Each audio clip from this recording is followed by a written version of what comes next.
Hi, I'm Rita. Welcome back to my YouTube channel, Life Worth Reading.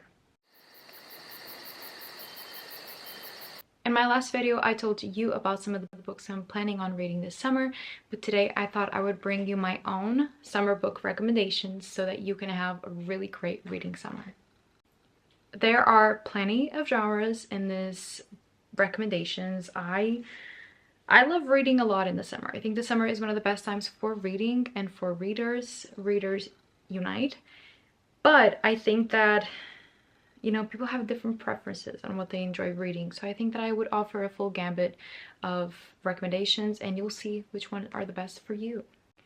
Starting out with a book that I couldn't help but mention. I love reading like a really intense, long, dense fantasy series during the summer. I don't know why. It's just a perfect time for it, at least for me. I think so. So what would I be doing here if I didn't recommend you for the 1000th time the Farsier trilogy by Robin Hobb? I mean, you've heard it from me, you've heard it from literally every other booktuber out there, but the Farsier trilogy really is that girl, and I just couldn't help recommending it. If you are looking for the perfect, literally perfect trilogy to read in the summer, this is it. This is where it's at. The first book is quite short, which is nice because it is pretty much just set up for the rest of the trilogy. You will get to know these characters, you will get attached to these characters, and we are basically following Fitz, and he is the king's bastard son. One of the prince's bastard son, and he's taken to the keep when he is 6 years old. He's separated from his family and he is given to be raised by the royal family, but they decide to raise him as an assassin instead, and so he is raised in the shadows trying to work as an assassin for the royal family. And it is just amazing. He also has a power in communicating with animals that is seen as something that's very negative and something that's very dark, and so he has to conceal both these facts about himself, the fact that he has this really dark magic power, and also the fact that he is an assassin and people don't know that he exists, or what he is, and he has to hide his identity. It's very, very good. I mean, it's great, it's beautiful, it's perfect, it's magical. I love the series with all my heart. The Farsier trilogy, I hate to be that girl, but it really did change my life, and I have not been the same since. And I don't know if it's because I started reading this book last summer and it just felt like the perfect time to read it. I couldn't really explain why, but maybe that's why I'm thinking about this book as a summer reread. Maybe you wouldn't agree, but if you also love reading fantasy in the summer, please give it a try, because I mean, how much more could I, like, how could I sell this book? Read it. It's amazing. It's incredible. It will change your life. Okay, I feel like I've gone too far now, but truly read it. It's amazing. Then we also have a book that I think is a perfect vacation book. So if you're going on vacation, you should definitely bring with you My Brilliant Friend by Elena Ferrante. Also, nothing out of the ordinary here. I'm not giving you any underrated book recommendations here, but I really do think that this has a perfect summery vibe. We are following these two friends that have a really complicated friendship, and they are growing up in Naples, Italy in the 60s. And so it is very political. It has a lot of social commentary as well, and it's just an incredible look at female friendships and what it means to be a girl. And it's just so incredible. Also about education, who has the right to access education and who doesn't, and how that shapes your life. And it's just incredible. There are some passages here that are just haunting, and I think that this is one of the perfect books to bring on vacation. I don't know if it's because it's set in Naples and it really does give you that like Italy vacation vibe, but it's definitely one of the best books to bring with you. So if you're going anywhere, bring this book with you. You will not regret it. I think that this book is simply amazing. Then we have a book that I wasn't sure if I was going to recommend, but honestly I think about this book a lot more than I initially thought that I would when I finished it, and that is actually Beautiful World, Where Are You by Sally Rooney. I have never read any of other Sally Rooney books. I'm interested in Intermezzo, but other than that I'm actually not interested in her other novels. But there was just something about this book. I don't know, when I finished it I was like, okay, this is like a 3.5, but I thought that it stayed with me a lot more than I initially thought. The theme of it, the fact that you're trying to enjoy your youth in a world that is so complicated nowadays when there's so much going on, and how do you grapple with all of that while trying to enjoy your own life and your own day-to-day, and acknowledging the fact that you are very privileged, but also thinking about the rest of the world, but also not letting that affect your own life too much to the point where you can't even enjoy that. And it's really all about enjoying the time that you have with the people that you love. And I know that Sally Rooney's writing is not for everyone. It is for a lot of people though. She is extremely popular, but there was just something about this book, and I thought I would get rid of it after reading it, but I just can't. I really just can't. There was something in the message of this book that really connected with me, and I think about it a lot more than I thought. And yeah, there's just something about this, the way that this book ends and the message that it has, that I feel like is so relevant in today's time. And I think that this book will help you reflect, but also leave you with that hopefulness of better days maybe are ahead, and you need to enjoy each day that you do have with the people that you do love. Next up, I have Matrix by Lauren Groff. I actually am not sure why I'm recommending this book when most of this book is set in winter, like a very brutal, harsh winter in France. No, it's England. She's from France, but it's set in England. I really don't know why I'm recommending this to you, but something about this book, the fact that it's so short, the queer feminist themes of it, just feels very summery to me, but I don't think it makes a lot of sense at the same time. But this is a book about our main character, Marie, and Marie de France is originally from the royal court, but she is expelled from the royal court, and she is asked to join an abbey. So she becomes prioress of an abbey, and it just follows her entire life from the moment she's 14 to later on. And she is such an interesting main character. She is so different from what you would think. She is tall, she doesn't have a lot of grace. There's just so much to this character, and I loved the way that this book ended. And I love Lauren Groff's meditation on religion and God and our relationship with God and with religion. I think that Lauren Groff has so many interesting ideas about that, both in this book and her other book, The Vaster Wilds. I think that she just nails the whole religion conversation, and I loved following this book. And I think it would be a good book to read in the summer. I really don't know why, but I am convinced that you would enjoy this if you read this summer. Next up, I have another fantasy book, but I loved the Farsier trilogy, clearly. But I'm going to recommend you this book, but I didn't actually quite love it, and I'm thinking about unhauling it. And that is The Adventures of Mina Azarafi by Shannon Chakraborty.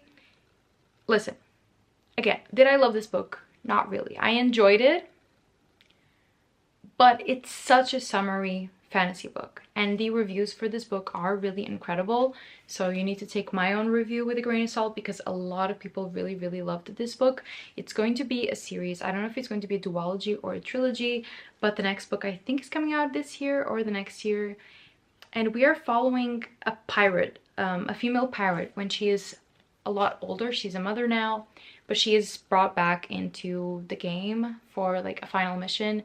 And I love the concept of that. I love the thought of getting the band back together, but I just didn't love the plot of it. I think that it lost me about halfway through. It just really lost me. The magic system, the world that we're set in, I don't know, something about it just really lost the plot for me. But I do think it's such a summery read. I mean, it's pirates, it's sea, it's ocean, so it's islands. I think it's a great summery book, and a lot of people love it. But did I love it? That's a different story. I don't know why I still have. I think I'm just attached because I love this cover so much. But if I'm being honest, I don't think I'm rereading this book. I don't think I'm even continuing on with the series. So I probably shouldn't own this anymore. But maybe you should try it. It is a summery fantasy book, so maybe you should try it. It just wasn't for me, I guess. Next up, I have Queenie by Candice Carty Williams. This is for the girlies that have recently gone through a breakup and that are waiting to have their hot girl summer, because Queenie, our iconic messy main character, will make all the bad decisions that you're already thinking of doing. She will do them for you, and she will show you how that could backfire really, really quick. But it also shows you how things sometimes have to fall apart in order to get better and in order to rebuild. So at the same time, I think it is an amazing book. I know a lot of people don't love this book, and I understand it, because truly it's so messy. And Queenie does make a lot of mistakes, and sometimes she is incredibly unlikable, but it's just so relatable. It's so relatable, and I really, really enjoyed it when I read it. I still think about it a lot, and I've read it I think 4 years ago, so I still think about it a lot. And it's the perfect messy hot girl summer book, and I don't know, I had a lot of fun with it. I had so much fun with it, and I think that you would really enjoy it if you love messy characters and a messy plot. Then we have The Transition Baby by Tori Peters. I read this book last summer, and I think it was a great decision. It is a little bit, it's equal parts chaotic, equal parts messy as well, but also sad. It has a lot of sad undertones. It really does explore queer realities in a way that I haven't encountered before, in a way that you can only read if you are reading from an author that is so present within their own environment that they can show it to you in a way that you would never read about it or know about it otherwise. So this is really about what it means to be queer today, specifically in New York City, and the issues that trans people face. Reese, our main character, is very complicated. She is also a messy girl, and the relationship that she has with her ex-girlfriend slash Ames, who detransitioned, is very, very complicated, and it gets really, really messy. But I also think it's quite hilarious. I also think it's quite fun, and even though it's heavy, but at the same time it's lighthearted. I don't know. I know a lot of people didn't enjoy this book, but I really, really loved it. I found myself really connecting to these characters and the things that they were going through, even though I haven't experienced anything even remotely similar to this. It's just a way that it made me connect with the characters, and I really believed in them, and I really believed that they were real and that these issues were truly happening to them. And I think that it is a great summer read because of that. But yeah, a lot of people didn't like this book. I personally think it was pretty great. And to end off these book recommendations, we're going to enter one of my favorite genres to read during the summer. We have the horror books and the thriller mystery books. So the two that I have physically here, I have a thriller slash almost horror that I read last year, that is The Only One Left by Riley Sager.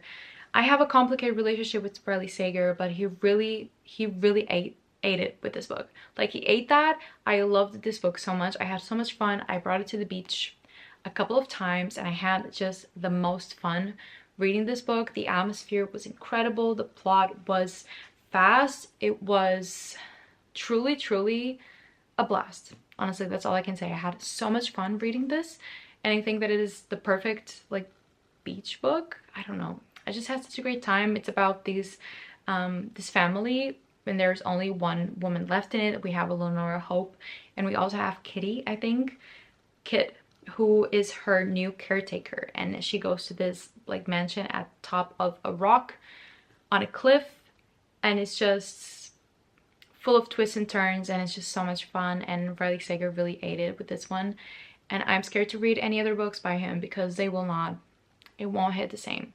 This one just so great. Please read it if you haven't, because I think at least you're going to have so much fun with it. Finally, of the books that I have physically, I have the Southern Book Club's Guide to Slaying Vampires by Greta Hendricks. I read this book summer of 2020. It's been 5 years, and I'm still thinking about it. I read it almost every summer, and it's just one of my favorite horror books ever. It is quite long. It's quite intense, but I think it's such a great meditation on motherhood and what being a stay-at-home mom means. And it also explores vampires in a way that I've never read before. And it's just such a slow burn and it's so frustrating. And the atmosphere in this, I think it's set in Arizona, so it's like scorching hot, and you just feel like things are about to get so terrible and it's so inevitable. You can't do anything about it. It's just it's perfect. It's so perfect. It explores vampires in a way that I've never read about before.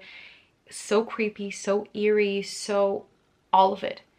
And I just really, truly, really love this book so much. It's one of my all-time favorites, and I think about it a lot, and every time that summer comes around, I want to reread it, and I'm convincing myself right now, like I'm actually convincing myself to read this book.